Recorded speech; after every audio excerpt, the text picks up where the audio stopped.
Welcome to Stuff They Didn't Teach Me in Sunday School.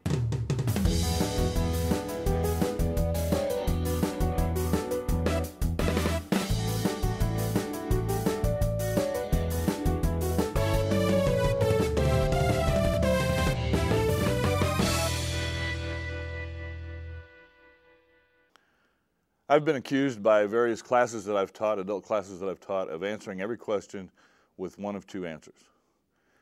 And my two answers, my two stock answers, my classes have told me are, I don't know, and grace. And actually, that pretty well fits. I don't know and grace pretty well covers the answers that you need. In Deuteronomy, one of the themes that Moses develops through his speeches to these people, one of his themes is that God chose this people by grace. I think it was Ogden Nash a number of years ago that wrote a very short poem, How Odd of God to Choose the Jews. And Moses would probably agree with him. Moses addresses that issue a number of places in the book of Deuteronomy, maybe never more clearly than Deuteronomy chapter 7, verse 6 and following. For you are a people holy to Yahweh your God. Yahweh your God has chosen you to be a people for his own possession out of all the peoples that are on the face of the earth. Now that statement probably begs a question. Why? Why did he choose this nation? Moses has an answer.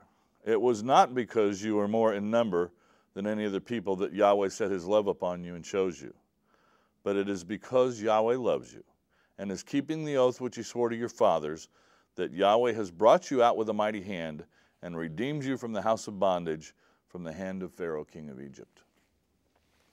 Probably nothing in the Old Testament illustrates God's grace and God's mercy more than this whole Exodus event. He comes to a people that don't really care about him one way or another. By the way, he chooses a guy that's trying real hard to ignore him for 40 years to be the leader of this event, and he drags them somewhat kicking and screaming out from Egypt, griping all the way through the wilderness, and going to bring them to the promised land, not because of who they are, but in spite of who they are. And that's a point that Moses makes several times through the book of Deuteronomy. It's not because you're more numerous. It's not because you're better. Later rabbis would say it was because Israel was, among all the nations, would try the hardest to keep the law. No, it's because God's a God of grace. If you look at the nation of Israel to try to figure out why in the world God would choose those people, you're looking at the wrong place. You need to look at God.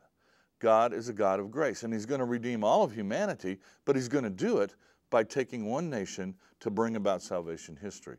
And that nation is chosen not because they're more numerous, not because they're better, but because God's a God of grace. You know what? Works for you and me too. He didn't choose Bruce because Bruce was any better than anybody else. If you believe that, you don't know enough about me and you haven't seen enough of my life. He didn't choose you because you were any better than anybody else. He didn't choose you because he thought you'd keep the commandments. He didn't choose you for any reason that he can find or I can find in you or in me.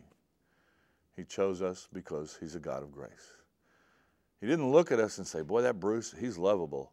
I got to have him. He looked at me and said, that Bruce, he's a mess. And I don't think he can fix it.